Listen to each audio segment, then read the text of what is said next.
Olá, dando continuidade a essa série de vídeos que trata do Ministério Público do Trabalho, vamos prosseguir nos comentários à Lei Orgânica do Ministério Público da União. No vídeo anterior, paramos no artigo 83, que é o artigo que trata das competências do Ministério Público do Trabalho, no inciso 3. Vamos prosseguir agora no artigo 83, inciso 4. O inciso 4 estabelece que compete ao Ministério Público do Trabalho propor as ações cabíveis para a declaração de nulidade de cláusula de contrato, acordo coletivo ou convenção coletiva que viole as liberdades individuais ou coletivas ou os direitos individuais indisponíveis dos trabalhadores. Trata-se de uma cláusula de competência muito relevante e que cabe aqui um comentário, não é uma previsão que está na Lei Orgânica do Ministério Público da União, mas entendo que seja pertinente, é que quando se trata de ações para declaração de nulidade de cláusula de contrato individual, a competência funcional para julgar estas demandas do Ministério Público vai ser das varas do trabalho. Ao passo que, quando se tratar de uma ação anulatória de acordo coletivo ou convenção coletiva, que viole as liberdades individuais ou coletivas ou direitos individuais disponíveis dos trabalhadores, neste caso, a competência funcional já não será mais das varas do trabalho, mas sim dos tribunais regionais do trabalho. Muito bem. Já no artigo 5º, a Lei Orgânica do Ministério Público, em seu artigo 83, estabelece que compete ao Ministério Público do Trabalho propor as ações necessárias à defesa dos direitos e interesses dos menores, incapazes e índios decorrentes das relações de trabalho. Um comentário pertinente a esse inciso é que, quando se trata de ação do Ministério Público para a defesa de direitos e interesses das crianças e adolescentes, que seria um termo mais atualizado ao invés de menor, das crianças e adolescentes, dos incapazes e índios decorrentes da relação de trabalho, não se trata necessariamente de ação para a defesa de interesses coletivos e difusos. Neste caso, o Ministério Público do Trabalho está perfeitamente legitimado a atuar ativamente para a defesa, inclusive, de direitos individuais quando se trata deste grupo de pessoas que são as crianças, os adolescentes, os índios e os incapazes. Então, não há necessidade de ação, nesse caso, vise a defesa de direitos difusos, coletivos e individuais homogêneos, podendo o Ministério Público atuar, tendo o Ministério Público legitimidade ativa para atuar, inclusive em situações que se caracteriza a violação de interesses e direitos individuais dessas categorias, desse grupo de pessoas. Já no inciso 6, prevê o artigo 83 da Lei Orgânica do Ministério Público da União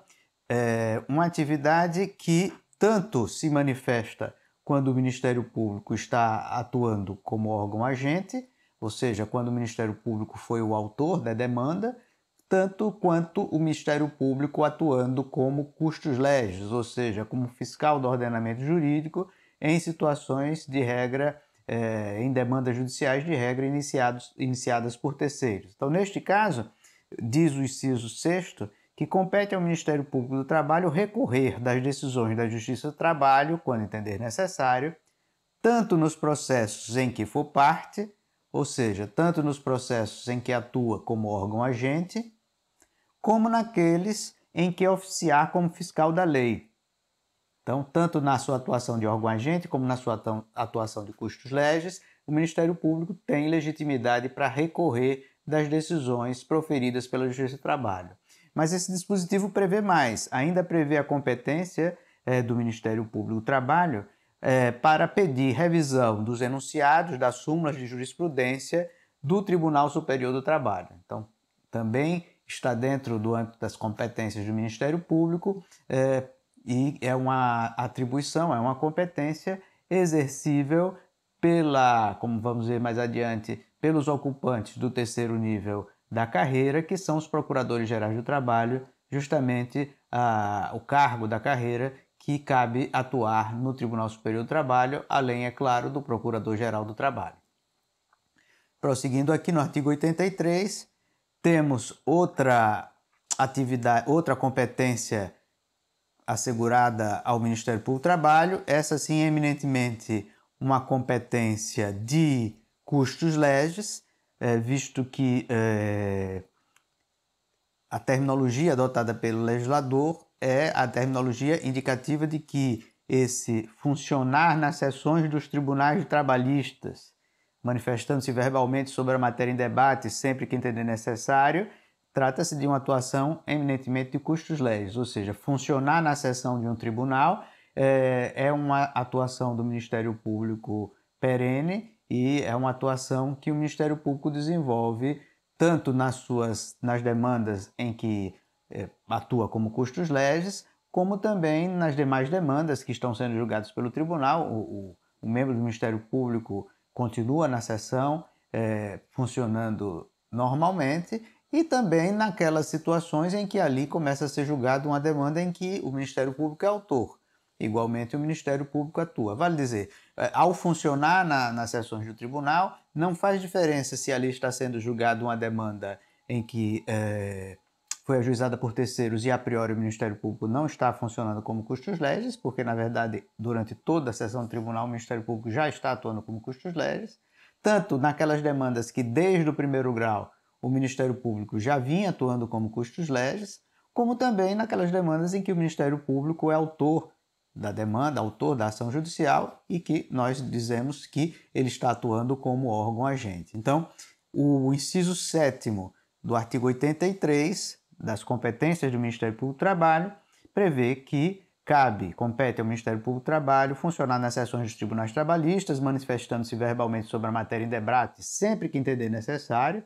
ou seja, depende qual é a demanda que está sendo julgada, mesmo que não seja uma demanda em que já vinha atuando como custos legis, o Ministério Público tem competência para se manifestar verbalmente sobre esta demanda, sendo-lhe assegurado direito de vista dos processos em julgamento, podendo solicitar as requisições e diligências que julgar convenientes. Ou seja, tanto compete ao Ministério Público se manifestar verbalmente durante a sessão de julgamento, como compete ao Ministério Público requerer vista dos autos para que possa analisá-los com mais calma e, na sessão que ele voltar a ser julgado, mais uma vez se manifestar, se entender que é cabível, como também, a partir do que analisou nos autos, a partir do que já conseguiu assimilar do julgamento daquela demanda, solicitar as requisições e diligências que estas seriam determinadas pelo juízo e que reputa o membro do Ministério Público convenientes para aquele julgamento, né? Essa é a competência prevista no inciso 7º. Já no inciso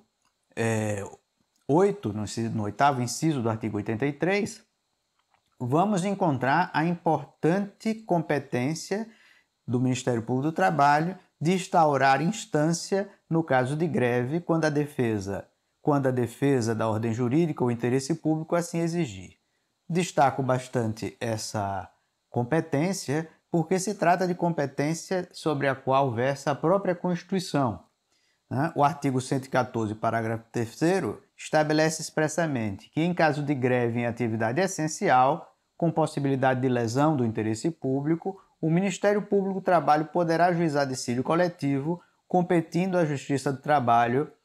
decidir o conflito. Então, vê-se que é uma competência prevista tanto na Lei Orgânica do Ministério Público da União, como, claro que já versando especificamente sobre greve em atividade essencial, uma competência prevista no próprio texto constitucional, no artigo 114, que é o artigo que trata da competência da Justiça do Trabalho. No parágrafo 3º, encontra-se-lhe previsto expressamente essa legitimidade ativa do Ministério Público do Trabalho nos casos de greve. Muito bem.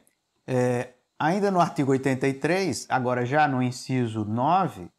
encontra-se previsto que compete ao Ministério Público promover ou participar da instrução e conciliação de dissídios decorrentes da paralisação de serviços de qualquer natureza.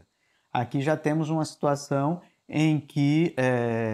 se tem um dissídio de greve, mas não necessariamente greve em serviço essencial, não necessariamente greve naquelas situações em que o próprio Ministério Público caberia iniciar a demanda, né? Então, é uma demanda iniciada por terceiros, na qual o Ministério Público está atuando como órgão agente, como custos legis, e na sua atuação como custos legis, cabe promover a instrução e a conciliação de dissídios decorrentes da paralisação de serviços de qualquer natureza. E aqui a lei orgânica já prevê a necessária participação do Ministério Público nessas demandas quando diz oficiando obrigatoriamente nos processos, manifestando sua concordância ou discordância em eventuais acordos firmados antes da homologação, ou seja, a manifestação do Ministério Público deve ocorrer antes da homologação pelo juízo deste acordo,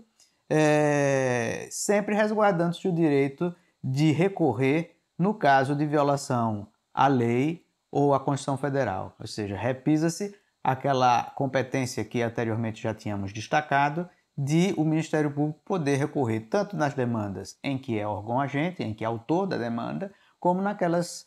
demandas judiciais em que ele está atuando como custos leves. Já mais adiante, no inciso 10, prevê a lei orgânica do Ministério Público caber ao Ministério Público promover um mandado de injunção quando a competência for da Justiça do Trabalho, ou seja, o mandado de injunção, uma ação com previsão constitucional, está dentro das atribuições da competência do Ministério Público iniciar uma demanda iniciar um mandado de injunção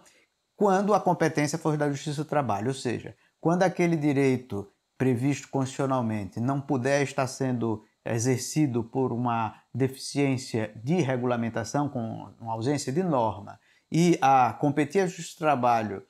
fazer com que aquela norma seja produzida, a decisão judicial que impelirá aquela entidade, aquela autoridade a produzir aquela norma, poderá ser obtida na própria Justiça do Trabalho através de um mandado de injunção esse iniciado pelo Ministério Público do Trabalho. Prosseguindo no artigo 83, temos aqui a competência prevista no inciso 11 de atuar como árbitro, se assim for solicitado pelas partes nos dissídios de competência da Justiça do Trabalho, ou seja, o Ministério Público pode figurar como árbitro, que é uma figura que, como sabemos, difere do mediador, né? O árbitro procura, na verdade, fazer com que as partes entrem em entendimento. A decisão final será das partes e não de e diferentemente do que acontece quando se tem uma mediação, que a decisão é do mediador, né? Podendo ser uma decisão que parta diretamente da iniciativa do mediador ou uma decisão que cabe ao mediador optar dentre as duas possibilidades apresentadas pelas partes. Essa é uma situação de mediação, que não é o caso aqui, como também a atuação como árbitro, que busca, na verdade, fazer com que as próprias partes cheguem a uma decisão. Essa atividade como árbitro é uma atividade importante, uma atividade que muitas vezes evita que ilícitos e dissídios surjam, está dentro da competência do Ministério Público do Trabalho, previsto expressamente no inciso 11 do artigo 83. Ainda no artigo 83, e vem a previsão de outra importante competência que é exercida de regra quando o Ministério Público atua como custos leves, vale dizer, quando ele atua em demandas iniciadas por terceiros, por outras pessoas que não o Ministério Público, que é a possibilidade de requerer as diligências que julgar conveniente para o correto andamento dos processos e para a melhor solução das lides trabalhistas, ou seja, é uma regra mais ampla no que diz respeito à promoção de diligência, sendo que a promoção de diligência, como vimos há pouco em determinados tipos de demanda, como foi o caso nos dissídios de greve, já se encontrava anteriormente prevista nesse mesmo inciso. Já no inciso 13, encontra-se prevista uma importante competência do Ministério Público que mais recentemente passou por uma interpretação atualizadora, por uma releitura, que é justamente a competência de intervir obrigatoriamente em todos os feitos no segundo e terceiro grau de jurisdição da Justiça do Trabalho, quando a parte for pessoa jurídica de direito público, Estado estrangeiro ou organismo internacional. A releitura desse dispositivo encaminhou atualmente a interpretação em que distingue a intervenção obrigatória da necessária manifestação sobre as questões processuais e as questões de fundo daquela demanda. Então, a interpretação atual desse inciso é a de que o que é indispensável é que o Ministério Público seja instigado a intervir obrigatoriamente em todos os feitos, os feitos que tramitem a partir do segundo grau. Essa norma não prevê essa competência de intervenção obrigatória nos feitos ainda em primeiro grau, mas a partir do segundo grau, a intervenção do Ministério Público nas demandas em que sejam parte pessoa jurídica de direito público, Estado estrangeiro ou organismo internacional, seria obrigatória.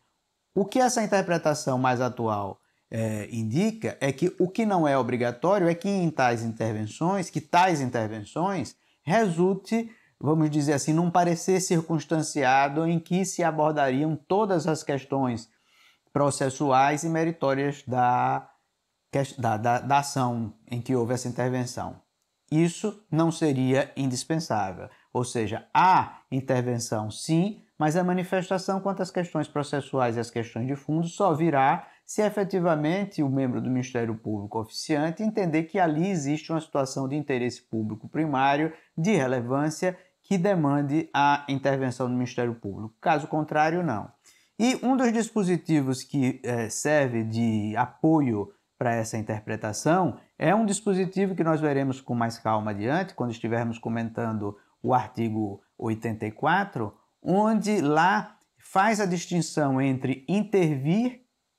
e emitir parecer. Então, o dispositivo, como veremos mais adiante, trata de intimação do Ministério Público das decisões tomadas em processos em que ele tenha intervindo ou em que ele tenha emitido parecer escrito.